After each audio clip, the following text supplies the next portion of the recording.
This podcast is about shared culture in the Andes. It's going to look at some of the shared characteristics of the people who came before the Inca. After all, they are the people from whom the Inca learned. We're going to be focusing on these four groups throughout the course before we get to the Inca. So keep them in mind here. Most of these groups, the Chavin, the Nazca, the Mochica, and the Chimor, all kind of followed, let's say, these five rules that this podcast is going to talk about. And these are really rules for the Andean region. They're things that people kind of had to do or maybe were culturally kind of brought up to do. And so the first of those has to do with farming.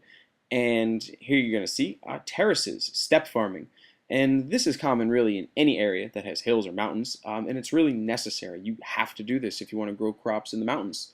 Terraces have a few functions. They create flat land where there is no flat land, and they also help to irrigate. Here you can see kind of a rather unique terrace formation, and they really could take all shapes and sizes.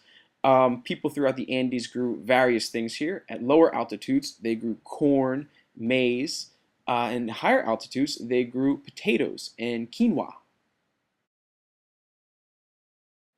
So, terraces were number one. Number two is an animal, the llama. And llamas could be found throughout the Andean region. And pretty much a society was not going to be successful unless they made good use of the llama. Here you can actually see some llamas walking around on some terraces. But the llamas were good for more than trimming the grass on someone's terraces. They had five key uses. The first of those, maybe the most obvious, was their fur. They could be used to make clothes. Second, they provided meat for people of the Andes. This meat could be, of course, roasted, smoked, or dried into a form of jerky. And jerky is actually a Quechua word, an Inca word that we still use today. The other uses for them were their milk, transportation.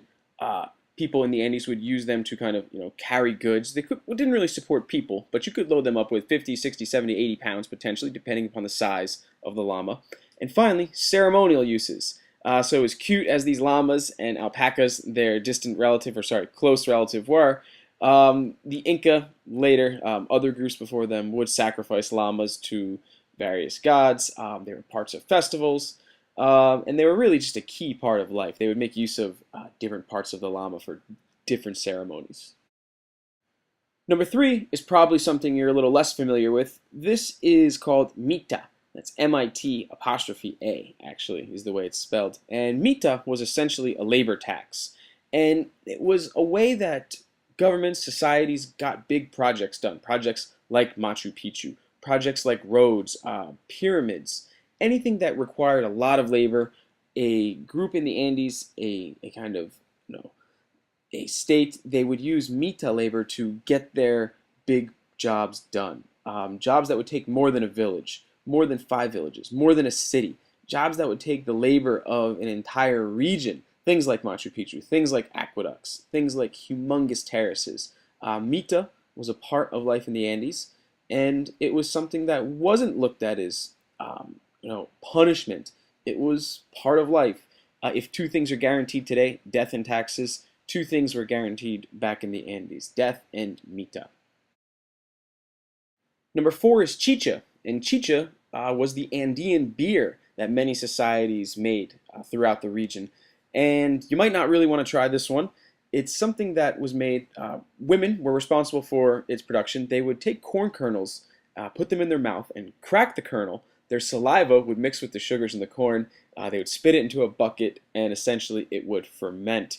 It was spit beer, but it was also sweet. It contained a variety of other spices, fruits from the region, and it's something today that could be considered one of the national drinks of Peru and all the countries, Bolivia, Peru, Ecuador, Brazil, all the countries in that region, all kind of had their own version of the drink. And if you can believe it or not, today, a brewery in the United States, as you see here, is actually making this stuff with real spit.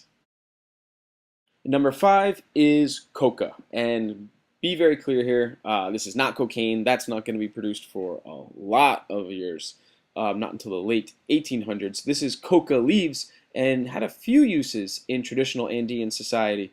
One was ceremonial. Coca leaves were offered to the gods. They were offered at ceremonies. They would be burned as offerings. More Practically, though, they could be used to cure altitude sickness, as well as hunger for people working long shifts in mines or mita shifts. Essentially, the coca would numb the person's stomach, so they wouldn't feel the altitude sickness or hunger.